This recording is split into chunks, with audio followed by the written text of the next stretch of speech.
नमस्कार, स्वागत है आपका हिमाचल के कर्मचारियों के number 1 news channel DG Himachal में। आइए बात करते हैं आज के लेटेस्ट अपडेट की। लेकिन अगर आपने अभी तक हमारे चैनल को सब्सक्राइब नहीं किया है तो जरूर कर ले और लेटेस्ट नोटिफिकेशंस और अपडेट के लिए आप बेल आइकन को भी जरूर प्रेस करें। वेतन विसंगति पर 30 तक नहीं आएगी रिपोर्ट। पे एनोमली कमेटी को चाहिए कुछ और वक्त, ज्ञापनों की छटनी होगी, मुख्य मुद्दों की लिस्ट बनेगी।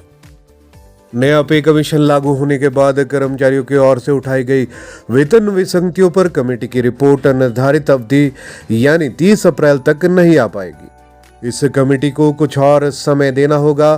सोमवार को इस कमेटी की पहली बैठक सचिवालय में हुई।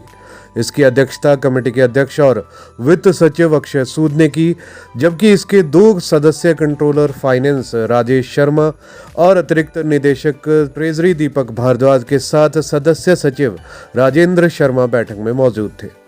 इस कमेटी को अपनी रिपोर्ट देने के लिए 30 अप्रैल तक का समय दिया गया है। हालांकि विसंगतियों पर यह रिपोर्ट इस अवधि में नहीं आ पाएगी। सरकार को इस कमेटी का कार्यकाल थोड़ा और आगे बढ़ाना पड़ेगा।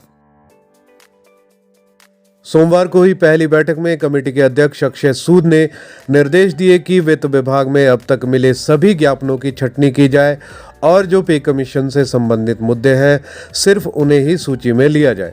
दरअसल इस कमेटी के पास ऐसे भी कई ज्ञापन आए हैं जो लोगों के व्यक्तिगत है या एक विभाग विशेष के हैं। पे एनोमली कमेटी ऐसे ज्ञापनों पर विचार नहीं करेगी और केवल उन्हीं मसलों को लिया जाएगा जो पे कमीशन से संबंधित है और सभी विभागों के लिए कॉमन है।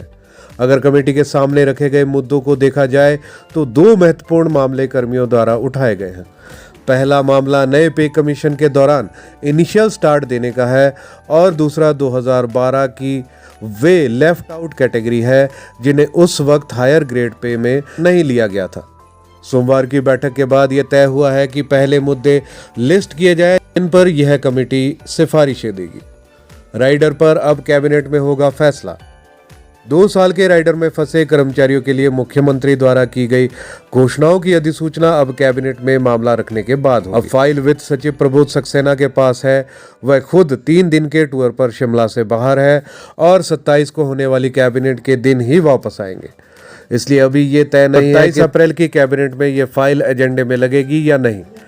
इसकी दूसरी वजह यह भी है कि एजेंडा मुख्य सचिव के माध्यम से अप्रूव होता है और मुख्य सचिव खुद चीफ मिनिस्टर के साथ दिल्ली दौरे पर है। हालांकि अतिरिक्त मुख्य सचिव फाइनेंस तक आई इस फाइल में 3 जनवरी 2022 तक कार्यरत शब्द का प्रयोग हुआ है। इसका अर्थ ये हुआ कि 30 जनवरी तक रेगुलर के बजाय इस अवधि तक विभागों में काम कर रहे कर्मचारियों को 2 साल की अवधि पूरा करने के बाद हायर ग्रेड पे का लाभ मिल सकता है। दूसरी बात यह है कि राइडर में फंसे कर्मचारियों को इस अधिसूचना में ही पे कमीशन विकल्प चुनने का या तो वक्त दिया जाएगा या विकल्प बदलने का ऑप्शन उपलब्ध होगा।